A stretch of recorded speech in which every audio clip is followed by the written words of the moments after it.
ಅಣ್ಣ ಹಿಂದೆ ತಗೋ. ಮಕ್ಕ ತೊಳಿಲಿಕ್ಕೆ ಅಂತ ಬಂದ. ನಾನು ಫಸ್ಟ್ ನೋಡಿ ನನ್ನ ಹಿಂದೆ ಬಂದ ಸ್ವಲ್ಪ ಬ್ಲಡ್ ಬಂದು ಕೆಮ್ತಾ ಇದೆಯಲ್ಲ ಏನೋ ಆಗಿದೆ. ಎಷ್ಟು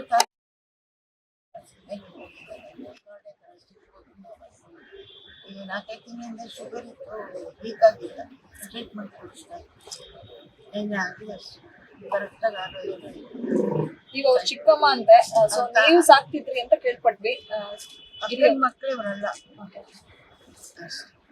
ಗಿರಿ ಅವರು ಸಿನಿಮಾಗಳಲ್ಲಿ ಆಕ್ಟಿಂಗ್ ಮಾಡಿದ್ರು, ನಾವು ನೋಡಿದೀವಿ. ನವಗ್ರಹ ಸೇರಿ ಒಂದು 5-6 ಸಿನಿಮಾಗಳಲ್ಲಿ ಆಕ್ಟ್ ಮಾಡಿದ್ರು. ಅನಂತರ ಯಾಕೆ ಕಾಣಿಸ್ಕೊಡ್ಲಿಲ್ಲ? ಅವ್ರಿಗೆ ಇಂಟ್ರೆಸ್ಟ್ ಇರ್ಲಿಲ್ವಾ ಅಥವಾ ಹೇಗೆ? ಏನ್ ಹೇಳ್ತಿದ್ರು? ಅವ್ರಿಗೆ ಗೊತ್ತಿಲ್ಲ, ಅದನ್ನೇ ಅವ್ರ ಪರ್ಸನಲ್ ನಾವೇನು ಕೇಳ್ಬೇಕು. ಅದು ಚಾನ್ಸಸ್ ಬರೋದು ಇರುತ್ತೆ, ಇಲ್ದಿರೋದು ಇರುತ್ತೆ, ಫೀಲ್ಡ್ ನಮಗೆ ಗೊತ್ತಾಗಲ್ಲ.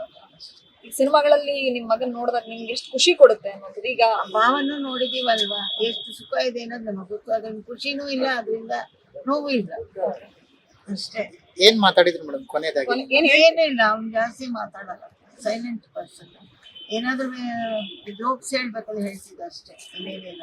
ಒಳ್ಳೆ ಕಾಮಿಡಿ ಮಾಡೋದು ಮಾತ್ರ ಅಷ್ಟೇ, ಏನೂ ಮಾತಾಡಿಲ್ಲ. ಕಾರ್ಯ ಎಲ್ಲ ಯಾವಾಗ? ನಮ್ಮಲ್ಲೆಲ್ಲ ಶ್ರೀರಂಗಪಟ್ಟಣ ನಾಳೆ ಇವತ್ತು 2 days ಆಗುತ್ತೆ. ಅವ್ರಿಗೆ ಏನಾದ್ರು ಕಾಯಿಲೆಗಳಿತ್ತಮ್ಮ ಅಥವಾ ಚೆನ್ನಾಗೇ ಇದ್ರ? ಚೆನ್ನಾಗಿದ್ದಮ್ಮ. ಶುಗರ್ ಈಗ ಒಂದು 4-5 ತಿಂಗಳಿಂದ ಇತ್ತು, ಅದಕ್ಕೆ ಟ್ರೀಟ್ಮೆಂಟ್ ಕೊಡಿಸ್ತಾ ಇತ್ತು. ಇನ್ನೇನು ಇಲ್ಲ, ಚೆನ್ನಾಗೇ ಇದ್ದ. ಸಣ್ಣ ಆಗ್ತಿದ್ದ ಅಂದ್ಬಿಟ್ಟು ಆಮೇಲೆ ಶುಗರ್ ಎಲ್ಲಿದ್ದೀರಾ ಸರ್? ಸರಿ ಆಯ್ತು.